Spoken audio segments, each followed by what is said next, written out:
When I first went to college, I was studying film. I was gonna be a film major. I did my undergrad at BYU in Utah, and I was in the film program, and I was really enjoying it, and I was meeting some really good people and making a lot of good connections. But then I realized that I wanted to do something in life that had a more immediate effect of influence and help. And so then I started looking into teaching, and I found out that at BYU they had a program that got me certified to be able to teach video and woodshop and all these different classes in CTE. And I was like, well, that sounds like a lot more fun than teaching a lot of these other things. And so I started pursuing it, and that got me started on teaching. And then I've been teaching now. This is my 7th year teaching, and it's just been a party. I really enjoy it. I like working with students, whether they're younger or older than me sometimes. Not here at the school, obviously, but elsewhere. And it's just fun to teach people new skills and new things. So before I came here to Wood Creek, last year was my first year teaching at Wood Creek, and I was a computer science teacher last year. Now I'm the multimedia teacher, and before that I was teaching at West Jordan Middle School out in Utah, and I taught 7th, 8th, and 9th grades. For me, media had a draw so Mr. Hayesky was getting ready to retire, and I found out, and I was really interested because one, I originally studied film when I was in college. I don't have a degree in it because I didn't finish the program because I decided to teach. The fun thing about multimedia is like multiple fields of study, and so it was really fun. I really like graphic design, I really like photography, and I really like video. And so being able to teach a little bit of all of those things and helping students find their interests in those things is really fun. And it's a career field that has been growing. More and more places are looking for people who have those skills. And so it's also something I know that students who take the class are able to come out of it with some real life skills that can help. So in graphic design, what we're focusing on is we're learning about some of the basic principles of graphic design. And it's not overwhelmingly different from a beginning art class, but we focus on those kinds of things in the world of digital design. And so we focus on a program called Adobe Illustrator is kind of the centerpiece to everything, and learning how to do branding, creating logos, and that kind of realm of things. We talk about package design, and then we also get into Photoshop, and we take a look at where that can go further, and even spend in a normal year, we're in a COVID year, as we all know, but in a normal year we would spend time learning a little bit about UIX, user interface, and app design and stuff like that. So we wouldn't learn how to actually make the things, but we'd learn about how we design something that ends up being very usable for a consumer or a client.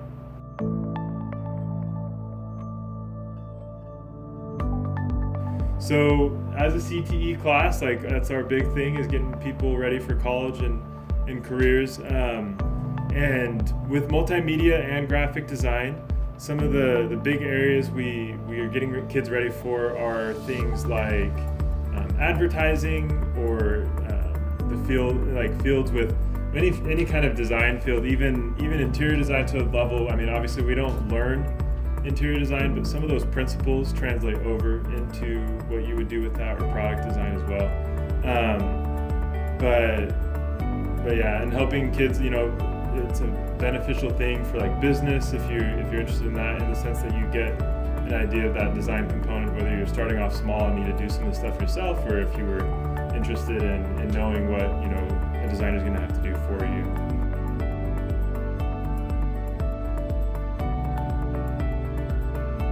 I am not jealous of our core class teachers.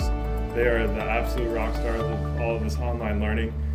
With the media class, one tricky thing is, we learn Photoshop and Illustrator, and multimedia, we learn Premiere as well, which are all software that can't run on Chromebooks. And there are online alternatives, but they're not as good. And so that's kind of a frustrating component.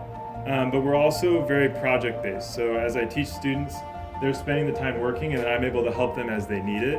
And so in a lot of ways that's easier for me because I'm able to kind of give them the content, provide some videos of some instructions for them if needs be, in addition to that, and then they can get working. I don't have, instead of tests, we're doing projects. And so it's a lot harder to cheat on a project, but I know in core classes, your teachers are always trying to figure out and make sure, you guys are doing things the right way. And so I think in a lot of ways, it's a lot easier. I mean, the reality is Zoom learning isn't overwhelmingly easy for any of us, the teachers or the students, but we're making do. When we first went to online learning, it was a huge scramble last March in trying to find what those alternative options were. But there are some online options that do function on Chromebooks, and the district's been a really good support as well. So a couple of things: any kids who take there was a certain set of classes, and any kids who take them, including multimedia and graphic design, they actually get Adobe Creative Cloud for free, and they can put it on a home device. But if they don't have a Chromebook, they can't use that. But I've found alternatives for all of our base software, Illustrator and Photoshop and Premiere, and just having some alternatives for the students. And so it's kind of cool because it's opening my eyes to some options that are free, which is great because Adobe Creative Cloud is like super expensive. It's like $40+ a month. So you can really save a lot of money with it, especially just learning the skills, when you're not necessarily using them yet. It's a really valuable asset.